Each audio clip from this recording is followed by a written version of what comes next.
মুহাম্মদ সাল্লাল্লাহু আলাইহি সাল্লাম বলেন, জুমার দিন সকালে সকালে নিজে গোসল করলো, পরিবারকে করালো, পায়ে হেঁটে মসজিদে আসলো, কাঁধ ডিঙ্গিয়ে সামনে আসলো না, যতদূর সম্ভব যত রাকাত সম্ভব সালাত আদায় করলো, ইমামের খুতবা শুনলো, তারপরে সালাত আদায় করে বাড়ি চলে গেল, তাহলে তার প্রত্যেক পদক্ষেপ সমান।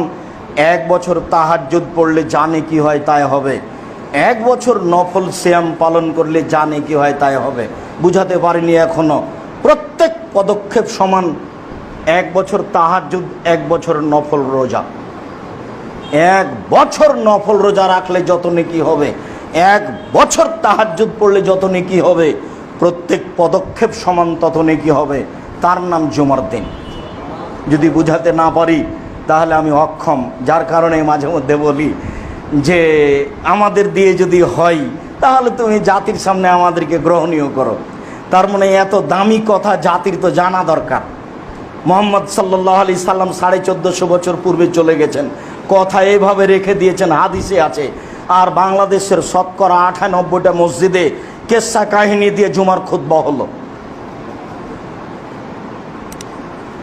কেসা কাহিনী দিয়ে, আরো কত কি দিয়ে, রূপক কথা দিয়ে, আর কোন কোন মানুষের প্রশংসা দিয়ে জুমার খুতবা হলো। অথচ সেখানে হাদিসও থেকে গেল, কোরআনও থেকে গেল। আমি যে কথা বলছি এই কথা মুহাম্মদ সাল্লাল্লাহু আলাইহি সাল্লাম আজ থেকে নিয়ে 1450 বছর পূর্বে বলেছেন। এই কথার ভিতরে সরিষা ঢোকার মতো অন্তত মানুষের ক্ষমতা নেই। কিয়ামত পর্যন্ত যা বলছি এভাবেই থেকে যাবে। 1 বছর নফল সালাত আদায় করলে জানে কি হবে, তাহাজ্জুদ পড়লে 1 বছর নফল রোজা আদায় করলে জানে কি হবে, প্রত্যেক পদক্ষেপ সমান তাই নাকি হবে। এই কথা মুহাম্মদ সাল্লাল্লাহু আলাইহি সাল্লাম বলেন, আমি বলিনি।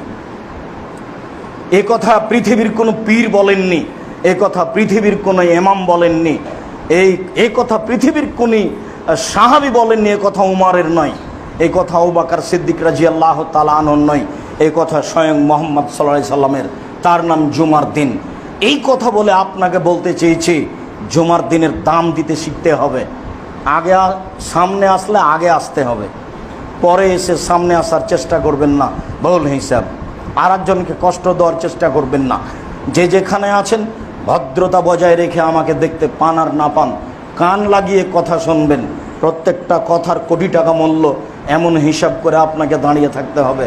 আমি আপনার দিনী ভাই, শত দিন বলেছি বাংলাদেশের মাটিতে, বিভিন্ন দেশের মাটিতে, 90 সাল থেকে এখন পর্যন্ত আমি কোনো অপ্রয়োজনীয় বাক্য বলিনি।